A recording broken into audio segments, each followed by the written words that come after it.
Welcome to the Outside Insights podcast. Our goal is to provide content and ideas that help you close your personal and professional gaps by hearing how others have done it.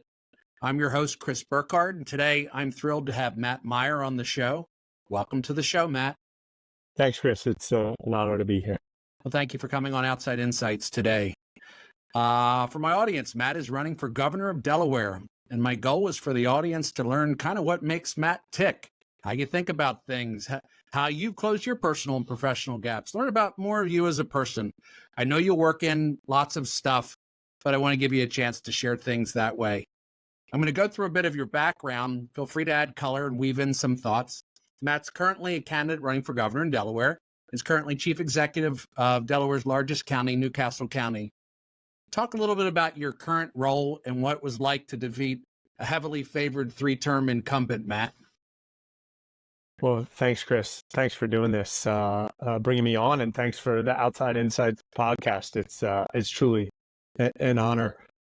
Right now, I'm kind of like the mayor of a county, about 600,000 people, the largest county in Delaware. We have about 60% of the population of the state of Delaware, and it run a large police force, paramedic force, 911 center, libraries, parks, affordable housing.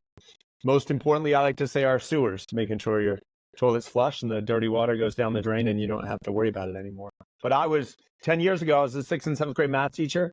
I'd just gotten home from a diplomatic service in Iraq, 12 months of diplomatic service embedded with the Army, and came back to teach.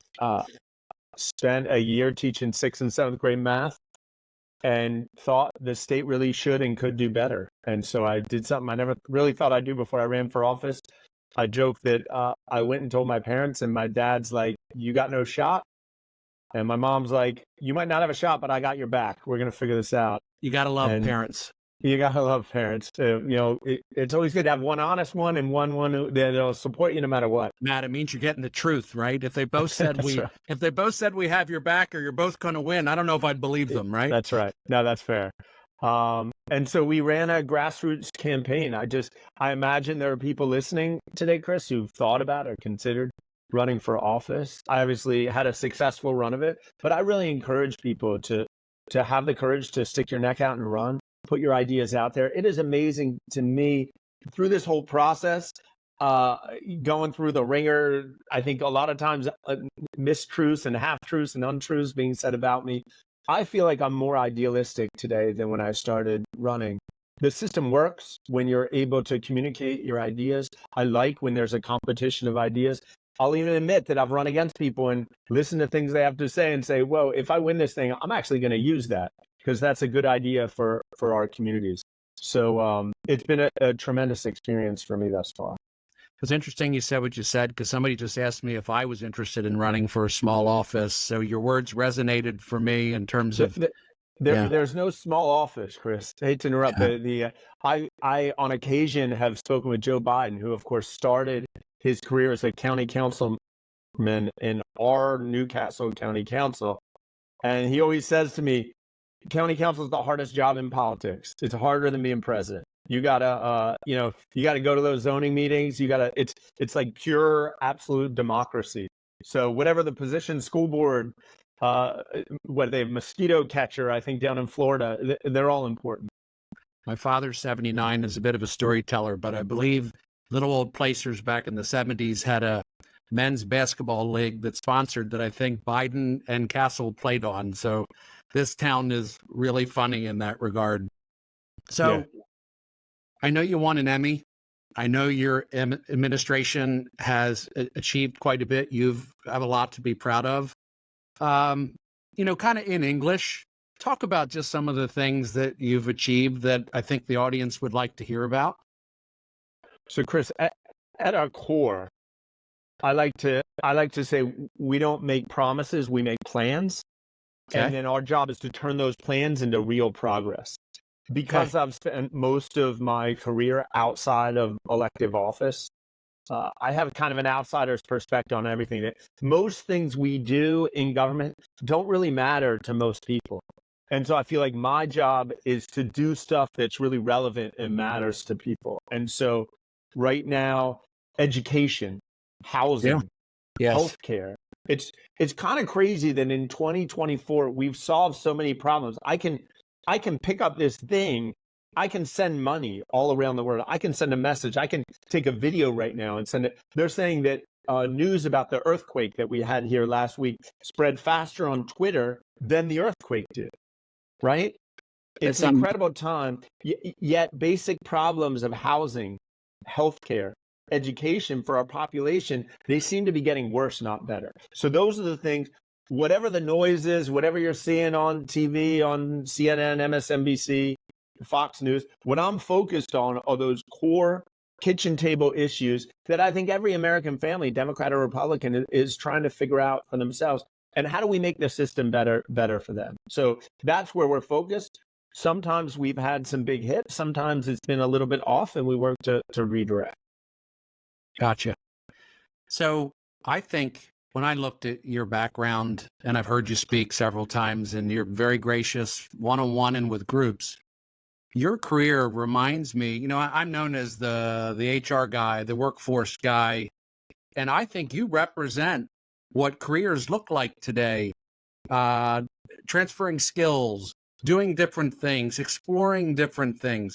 I know you've done some really cool things and different things. We just kind of highlight some of the different things you've done. Yeah. So I was a kid who in 5th grade social studies, my social studies teacher talked about a snow-capped mountain right on the equator. Now, from what I knew in 5th grade and through middle school and through much of high school, the equator is really hot, right? Yeah, you're darn right. And so for there to be a snow-capped mountain on the equator, I'm like, I want to go there one day. And it's Mount Kilimanjaro in Kenya. So all throughout middle school and high school, I don't know if I knew what a bucket list was, but it was in my mind that on the bucket list was going to Mount Kilimanjaro. First chance I got in college was to study abroad. And I wanted to go where Mount Kilimanjaro was. And that was, I thought, in Kenya, based on what my 5th grade teacher taught me. I was actually on a plane going to Nairobi, sitting next to a Tanzanian guy who said, Kilimanjaro is not in Kenya, it's in Tanzania. And I thought he was just being prideful as someone Tanzanian. But in fact, I went to the wrong country. So I ended up studying abroad and then living in Kenya, going there primarily for Mount Kilimanjaro. It's a little bit like going to the United States because it's the home of ice hockey, right? The wrong place. Wrong place. You got that right. I think, but it worked out. It worked out for me. I'm going to do a little digression. I learned through my folks that know you well that you're a Mount Rainier and a Whitney guy. How'd you get into that? So I found I can be pretty head down, hard charging. I like when there are goals to achieve by April 30th. I internally set a map to achieve it by April 23rd. And if it's April 24th and we haven't achieved it yet, I'm a little panicked. Like, let's go together. It's an emergency, which is good for achieving stuff. It's good for moving the ball forward. It can be good professionally, but it's not always good mentally and emotionally. And a couple of friends of mine years ago took me aside and said, let's go take a week and hike in the Grand Canyon. And we went to all these slot canyons in the Grand Canyon. And it was really transformational for me. I've always liked a good walk, a good hike, a good jog, but I was never like a hiker, outdoorsy guy. Okay. And this was pure backpacking, going out, pitching a tent. And I really got into it. So I ended up with a group of friends. We did the 2 other guys. We did the John Muir Trail, where we hiked something like 250 miles, summiting Mount Whitney at the end, which was that was life-changing. I mean, you walk for 2.5 weeks, just utter beauty, like untouched by humanity, no development, no malls, no TVs. Back then, I don't even think we were traveling with a cell phone, just us in nature. So when someone mentioned that to me, I've also done a good bit of that stretch. So I thought you are correct. There's nothing like walking through snow in August. There's nothing quite like it. Yeah, that's right. You've done some of the John Muir Trail? I have done a good stretch of it. What is it? The Endless Wilderness section. And I've also climbed Rainier, although I had a failed attempt of Rainier with a blizzard in July, but I got up pretty good there. I got I've never summited Rainier. I went once. We made it to like a little over 10,000 feet. and it was ice picks and all that. And You got it. I don't blame it on me. I'm not trying to pass the buck, but I think we would have been fine. It was weather related. We spent 2 nights at 10,000 feet, and then they made us go down. Did the same thing, got to 11.5 and had to turn around and come down due to, what do they say? There's 3 things. You can have snow, you can have wind, and you can have fog. You can have 2 out of 3. You can't have 3 out of 3 or something like that. So that's sort of what we had. But so you talk about winning an Emmy. Is that a story you'd like to share?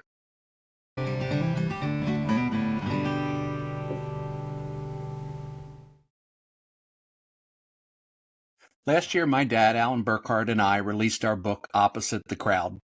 It's January 2024, and we've released the paperback version of the book, and it's now available on Amazon, along with hardback, Kindle, and audio formats.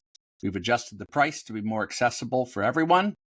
On Audible, it will cost you a credit, or you can pay outright. If you'd like to get the audiobook a little cheaper, you can look at Spotify and other outlets that sell audiobooks. We have the links to where you can find it in the show notes, so take you straight to it. And Opposite the Crowd. If you want the life you want, you got to know who you are.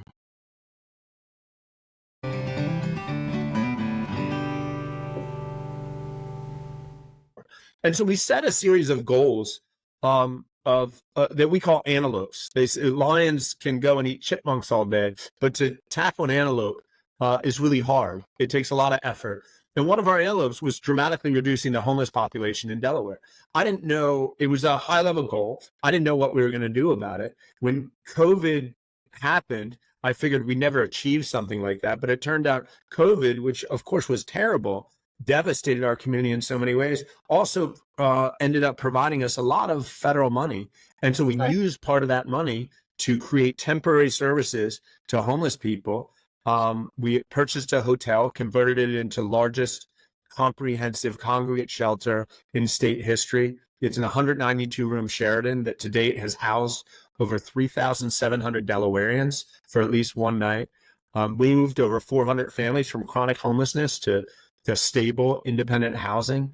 And we made a movie about it. People weren't telling the story. So we made a movie. It's called The Pathway Home. If you Google The Pathway Home Delaware, you can see a 60-minute film that won an Emmy Award for how we use federal dollars during COVID to really transform a group of people's lives and establish an institution here that continues to do amazing work. I think from a private citizen's perspective, it took something that was kind of a eyesore, a problem, something that wasn't working, and into something really terrific. I'm talking about the building and it not being, built right and all that stuff that went on over the years. So I think it's incredible. What are you working on today? What gives you energy and passion, Matt?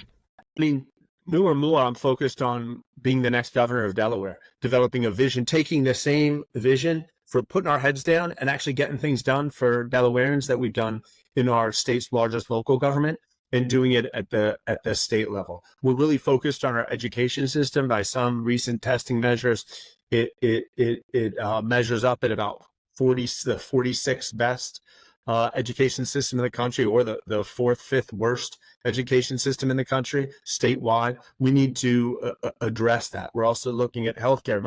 My wife is an emergency room physician. She's a doctor. She's the vice chair of emergency medicine at Christiana Care, our largest health system. And so we both had frontline experience, myself as a teacher, her as an emergency room doctor, in these two systems that really aren't working as well for Delawareans that they could be. So we're laser focused on addressing that. And of course, housing as well. There's a shortage of 21,000 affordable housing units in the state of Delaware. Delaware's not that big. 21,000 is a big number. So we're trying to put together policies that we can actually execute upon. One quick story. When I was a teacher, I started my teaching in DC public schools. And we did a lot of work to get internet in our schools, to get computers in classroom. This is back in the 1990s, last millennia, actually. Yeah, last millennia. Like it. Yeah. And so we were so successful that the mayor, Mary Berry at the time, came to my classroom to talk about internet in schools. The problem was we actually didn't have internet in our schools because our schools got wired and we had computers, but we needed a router. And I spent a couple months trying to get a router but I couldn't plug my own personal router into the school system. It wasn't allowed through the procurement system. I was having all these challenges. So the day before the press event, Mayor Barry's people came and bought a router, and they plugged in the router. And so we got online. Washington Post came. We did a nice little press thing, and the mayor was there, did a press thing in my classroom. And then as soon as class was over, the mayor's people took the router. And so the news stories were there about, look at these kids doing amazing work on the internet. Look at the amazing thing this new internet can do for children and education. But it was all a lie. We didn't really have the router. Too often, elected officials, politicians go around spouting ideas about how to fix stuff. But when you look on the ground, it's just not getting fixed. And so we have an attitude that we're going to make policies. We're not just going to talk for talking's sake. We're going to roll up our sleeves and try to really fix these things.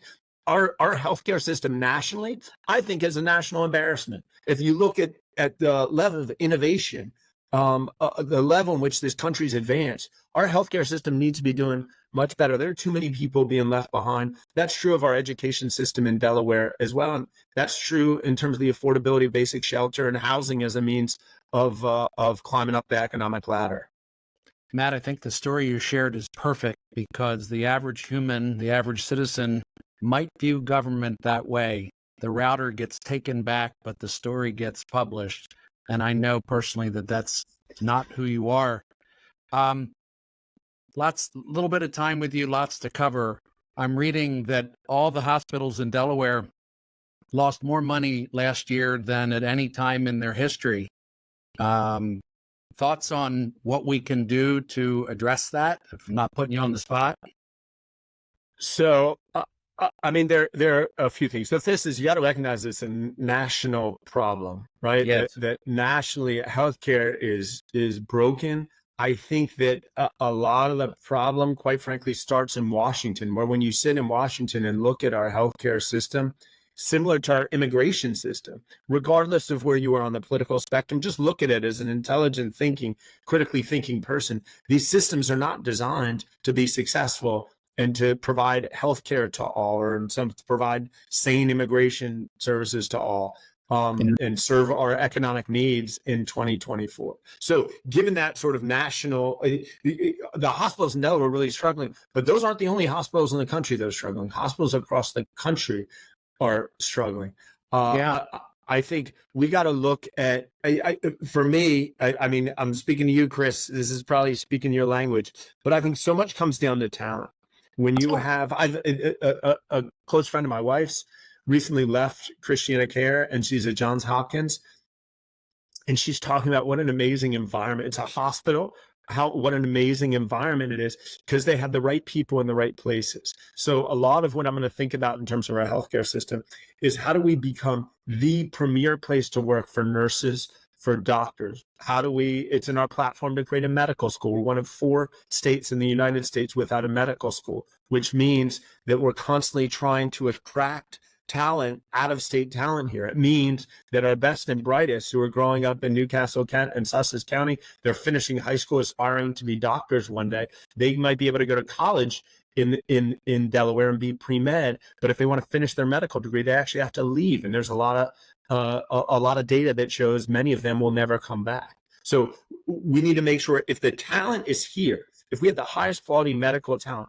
doctors, nurses, physician's assistant, nurse practitioners, med techs, hospital administrators, if we can attract the best talent, many of these problems are solvable. I think, Matt, leaders embed culture, and I appreciate your approach. And we have the best leader as governor, and we can begin to address these things. So I think that makes sense. A fun one. I know you started a footwear company. I love your entrepreneurial spirit. It's who I am. How'd you do it? Talk a bit about that, if you don't mind. Yeah, as you know, for a lot of entrepreneurship and a lot of times company startups are kind of happenstance. I went to Kenya, as I said, because I was curious about this snow-capped mountain on the equator. I was studying for 4 months in Kenya, and we stopped on the side of the road, and there were guys there who just cut within, like, they measure your foot, and within about 2 minutes, about 100 seconds, they'd make a pair of sandals for you out of tires. And I said, Really? that was really cool. Yeah, I was there with 25 other students. I think all of us bought at least a pair of sandals. Some of us bought 5 pairs. And they looked like car tires on your feet. There were some problems with it. They had nails sticking out. The bottom of my feet at the end of each day would be turned black from the rubber. But I said, this is an idea and we can work on it. I ended up a few months later working in Korogocho in Mathare Valley, in one of the poorest neighborhoods of Nairobi. And the young adults I was working with there were intrigued that someone like me would want to buy sandals, footwear for the poorest of the poor. And so we put our heads together, actually formed a company with one of those young people, a guy named Benson Wikio. We created a company. And then I went back to the US when I was in my senior year in college. I was obsessed with getting funding. I got $10,000, which for me was plenty as a college grad in the 1990s. And I moved to Kenya. Yeah, I moved to Kenya with $10,000 and a dream to start a footwear company. We eventually grew it to about 30 people. We were on CNN, Al Jazeera. We sold in something like 15 countries because while I was doing it, e-commerce started. We were able to go online and start selling sandals for $25, $30, $40 a piece in neighborhoods where the average family was making $1 a day. So the money went directly to the sandal makers, and it really was wealth building for a time there in Nairobi. Well, that type of micro lending and that type of program is the right thing. And for me, Mr. Entrepreneur, I like knowing that you respect and have had to bootstrap a business like that and understand what it took to do. Chris, I can tell. I mean, I'm giving you the slimmed down version. There were days when I woke up on Thursday morning and said, my workers have to get paid tomorrow on Friday, and I don't have the money. And what just like when you look at the bank account and you look at the hungry mouths, and they need it to feed their family, and I care about them and their family. Just the numbers, the math didn't work, or we tried something or made a bad investment, and it mattered. And what are you going to do? And I got to figure it out. And I never forget that when a small business owner comes to talk to me at the county, maybe they have some obscure land use problem or they need a permit or whatever, but they're putting their necks out there, and they're putting their necks out there for families and getting that paycheck out every other week, providing health care to people and providing that sense of dignity is really hard. Not every small business owner, but most small business owners could pick up, say, screw this, go apply for a job at a DuPont or a big company and work and just be fine, have time to come to work, time to leave, have working conditions, but they don't do that. They have a bigger vision. And so I feel like when I'm in government, I have some obligation to make sure that their sense of innovation and their sense of growing their business is supported. And I only have a minute or two with you, but promise me we'll talk about bringing mid-market businesses into focus who really create the jobs. I'm convinced of it. Not that small business and big business, but most small businesses are what they're the laundromat, and they're good, but they're not going to create the hundreds, thousands of jobs that we need. And just to touch on that, my belief is that the number one thing we can do to attract businesses, and I've heard it from the owners of the mid-market businesses, from the developers who rent space to them, the number one thing we can do is have a top-notch education system, top-notch career training, where we can say to employers when they come here, we are delivering to you a workforce of the 21st century. You're going to have people applying for jobs who are qualified, who have the soft skills and are ready to work. There are a lot of places around our country and around the world that aren't able to say that right now. And so that's going to be a lot of my focus. And Matt, I'm managing our time. We got about a minute left. I think there are a lot of people like me that know how to run a business and do something, but aren't quite sure how to help. And my sense is, if you could bring that forward, that just tell us what roles we can play. There's a lot of people that want to support you in your ideas. I'll give you an option. Final question. I always end my interviews with advice to your 21-year-old self. But if you would rather end this any other way you want to go, bring us home with whatever you'd like to deliver. Final minute or two. Yeah, so first thing, I'm obligated to tell you, go to mattmeyer.org, be part of this vision for greater Delaware. If you don't live in Delaware and you're listening, it still matters. Delaware can be a laboratory. our state is kind of a microcosm of the country. We're Democrats, we're Republicans, we're rural, we're urban, we're suburban, we're coastal, we're Black, we're white, we're Latino, a large immigrant population here. We can be a microcosm for what America can be. It's a place where we can take innovative ideas and put them to work. But I got to answer your question about my go to mattmeyer.org, check it out, join the team. And by the way, I'll work with your team. We'll put everything we should in liner notes so people can find you. Okay. Great. Sounds good. But to my 21-year-old self, I think listening and observing is so important. You listen, you observe, and then go do it. Go get it. I find a lot of kids don't listen and observe, and then they're sort of listen as observers, and then they're doers. And I think at a time in my life was a doer, and other times I tried to be more of a listener observer. But those people who I have on my team who are very young, I hire sometimes some very young people in senior roles. If you're a listener and observer, and then know when to stick your neck out and say, we need to do this because it's the right thing to do, and you've done your homework, you really can thrive professionally. Matt, I always call that seeing, thinking, and then acting. It was a pleasure to have you on today, Mr. Meyer. I hope we run into each other again soon. Thank you very much for the time today, sir. Thanks so much, Chris. I need to work on your background, my background with the fan and everything. I think you won today. It's beautiful. It looks nice there in Lewis. I don't know. I'd say I'm going to call it a win-win on both parts.